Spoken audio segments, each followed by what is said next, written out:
Orchestra बोलने रहलू आ पाउच पकड़ाई रहे आ सारा लोग मिल के जब बम छोड़लू आ बंदूक छोड़लू। बम से रविंदर सिंह के हत्या कर दियल गई। अभी भी अपराधी फरार चलता। रॉड से मारल गईल बा। तेजाब पूरा पियावल गईल बा। तेजाब गिरावलो बा पियावलो बा जोहर दले बड़ा सन पक्षी में उ बोर काढ़त रहलो ये जे इनका घर के सामान रात जातो रहिए गइलो।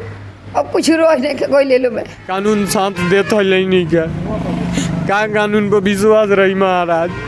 पीड़ित परिवार के इंसाफ दिलावे खातिर वीडियो के साथ बना रही और वीडियो के ज़्यादा से ज़्यादा शेयर करी। प्रशासन से मदद लिए बिहार सरकार से कहल जी नीतीश कुमार से कहे जी कि हाँ और हमरा के मदद कइल जाओ न्याय कइल जाओ।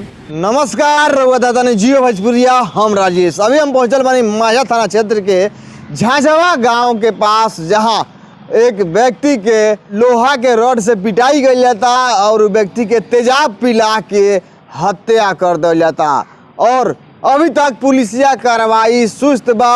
उ मृतक के घर पर पहुंचल बानी जहां सन्नाटा पसरल बा, मातम पसरल बा। गाँव में कहीं ना कहीं देखल जाओ तो ई खतरनाक और खतरनाक हादसा के बाद ई गांव के लोग जन बा के दहशत में बा।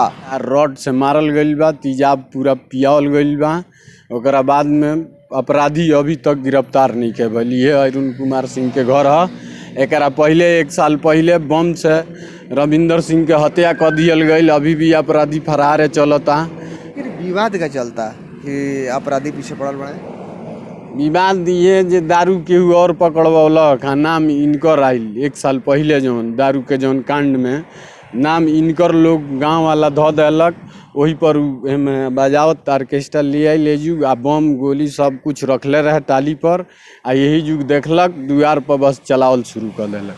केहू के समझ में ना आइल जे ई का होता। 1 तारीख के रात में ऑर्केस्ट्रा होता। ओकरा बाद में भी बम गोली सब टालिए पर लाद के पूरा साजिश के साथ गांव घुमावत आ ये दरवाजा पर ले आके ओकरा बाद में ये बम गोली सब चलल। ओइमें एक आदमी के मौत हो गई। पाकिट में मिलल बा जहर के पुड़िया, जहाँ प्रशासन भी मौजूद बा। प्रशासन के दियाइल भी बा जी जहर के पुड़िया एकदम पैकिंग बा। एगो खोल के पियावल गईल बा। तो वह अरुण सिंह के घर पे पहुंचल बने जहां परिवार के कहनाम बा कि 1 साल पहले शराब के आरोप में कोनो व्यक्ति के गिरफ्तारी होता। उ गिरफ्तारी के बाद ऑर्केस्ट्रा होता। उ ऑर्केस्ट्रा में बम और गोली चलाता। 1 जनवरी के ऑर्केस्ट्रा बोलने रहलू आ पाउच पकड़ाई रहे आ पाउच में ये लोग का नाम दे दिया जी ये लोग पकड़वावल है। वही के बदला ये लोग ले आइलो तो एजा सारा लोग मिल के एजा बम छोड़लू आ बंदूक छोड़ल। वही बंदूक से लागल आ 6 महीना के बाद मर गए रविंदर सिंह। 2 लड़का 2 लड़की। फिर साल भर के बाद फिर ही कार्रवाई कैले बड़ा सन बाजार पर से उठवा के शराब दारू पिया के आ उनका के भेद मार के लेके गइल बड़ा सन। तेजाब गिरावलो बा पियावलो बा जोहर दले बड़ा सन पक्षी में। तब जाके हमनी के काल सूचना हमनी के मिलल बा। जाके देखले वालो तो काल सूचना मिलल बा तो उठा के पुलिस तो ना मेरा पुलिस हो गए। अभी ले कोनो कार्रवाई ना भइल। अभी कोनो कार्रवाई ना भइल। बेटा मिलल वालो का ना के कोनो कार्रवाई ना कइलो। ना एसपी आइल ना कलेक्टर आइल ना डीएम आइल कुछ ना होइल सन करे खातिर। कोनो ना पूछल सन जे कार्रवाई करो जे हमनी के एथी मिलो ना तो हमनी के रोड पर उतर जाब हमनियो के कार्रवाई करब सन। हमनी के लाज गुनतनी सन आ लाज के कोनो बात बा ना। मिलजुल के ही कार्रवाई कइले बालो। एहू गाँव के लोग बा कोइनी के लोग बा आ एथी का मधुसरिया के लोग बा। खुलियाम धमकी दे के वो आदमी गइल बा दुआर पर से। हाँ धमकी दे के दिले बा जे हम 5 मिनट में इनका के देख लेतानी। उ बोर काढ़त रहलो ये जे इनका घर के सामान रात जातो रहिए गइलो। अब कुछ रोने के गइले लो मैं तनो पर एसपीओ मिलल बा कलेक्टरो मिलल बा थानो मिलल बा। कोनो कार्रवाई सुनवाई नहीं खेलो करती लो तो हमनी के उहे न करब सन। जब वो ना सुनी लो तो उहे कार करब सन का करे सन जीव के जरे। अब हमनी के चाहत नहीं खींच सरकारी आदमी कुली कार ना चाहेला। ये परसा 1 बेर पुलिस भेले रहे शराब खाती तो एको शीशी ना उड़ल तो गोड़ पर गिर के गइल लो। देख ली बिहार के मुखिया नीतीश कुमार जी राउर शराबबंदी वाला ई कानून कहीं ना कहीं असफल बा और इस शराब के लेके ही अपराधी के द्वारा घटना के अंजाम देवल जाता। जहां 1 साल पहले एक व्यक्ति की मौत होता था, वह अपराधी के द्वारा घटना के दोहरावल जाता और आज अरुण सिंह के मौत हो जाता। परिवार इंसाफ के मांग करता, इंसाफ के लड़ाई लड़ता ही परिवार। एसपी साहब से आदेश बाजे रहा है पर एकदम सख्ती के साथ बरती अपराधी पकड़ी। बस हमनी के खुद फौजी बाप फौजी रिटायरमेंट आदमी बड़े, हमनी के चाहत नहीं कि सन कानून हाथ में लेवे के। हमनी के कानून पर विश्वास बता, कानून साथ देत नहीं है। एसपी साहब से ये आवेदन में हमनी के ये गुजारिश बाजी हुए कि जल्द से जल्द एक घटना के जे अंजाम दिले बा ओकरा के रौरा सख्त से सख्त कार्रवाई करी। पापा फर्ज के रिटायरमेंट आदमी हुए, रात दिन समझल कानून हाथ में ना लेनी। कानून बानू कानून साथ देत है नहीं का कानून पर विश्वास रही महाराज। कानून साथ देते नहीं क्या ये कौन लीजिए कानून हाथ में ना लेवे के। हमनी के एसपी साहब से ये गुजारिश बाजी हुआ कि एकदम सख्त कार्रवाई पर करी, एकदम पूरा जोड़ तोड़ में करी, सुस्त मत बैठी हुए का। इंसाफ तो छबे करी, जोन भी भइल बा या न्याय बा, सबसे भारी अन्याय बा एगो घर के सामान के खा गई।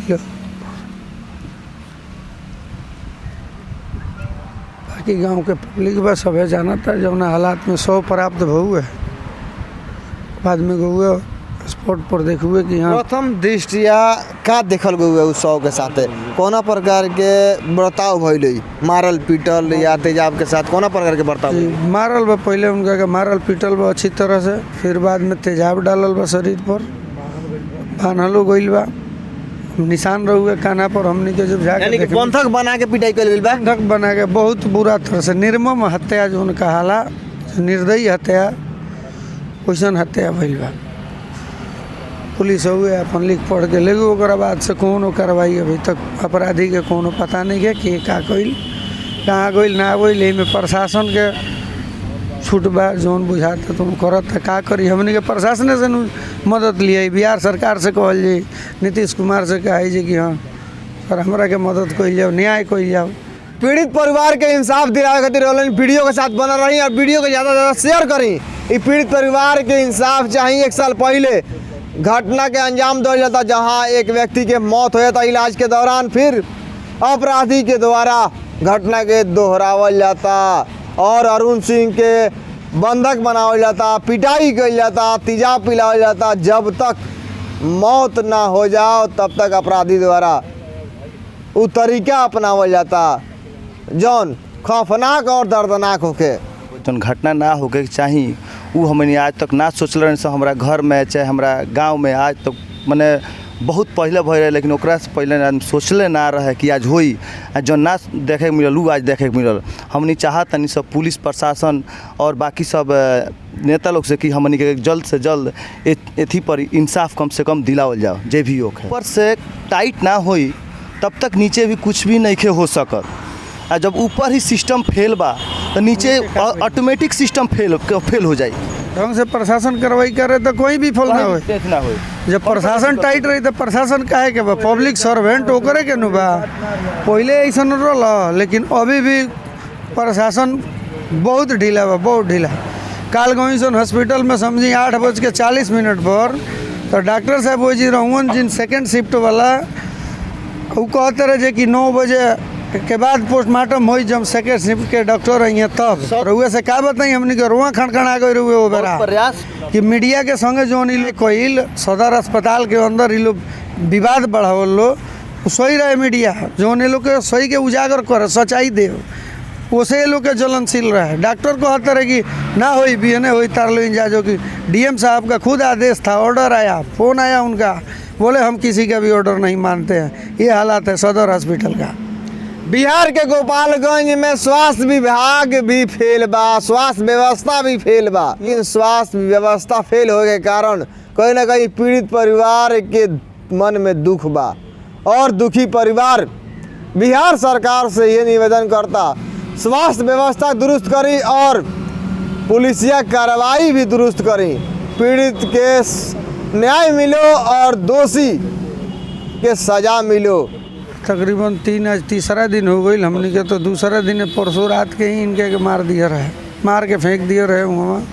काल जो पता बॉडी पूरा छिंद बिंद रहे आदमी ऐसा जगह जंगल में फेंकले रहे जे काल भर के टाइम रहे यदि एक आदमी गोइल पहचान लियो कि ये तो गांव के आदमी हूँ ना पहचानले रहते तो समझे कि कुत्ता बिलार खा जाए शरीर बॉडी छिंद बिंद हो जाए क्यों ना पहचान पाई लवारिस घोषित हो जाए। जियो भोजपुरिया के यूट्यूब और फेसबुक चैनल पर पूरा वीडियो देखी और पीड़ित के न्याय खातिर वीडियो को ज़्यादा शेयर करी, यूट्यूब चैनल के सब्सक्राइब करी।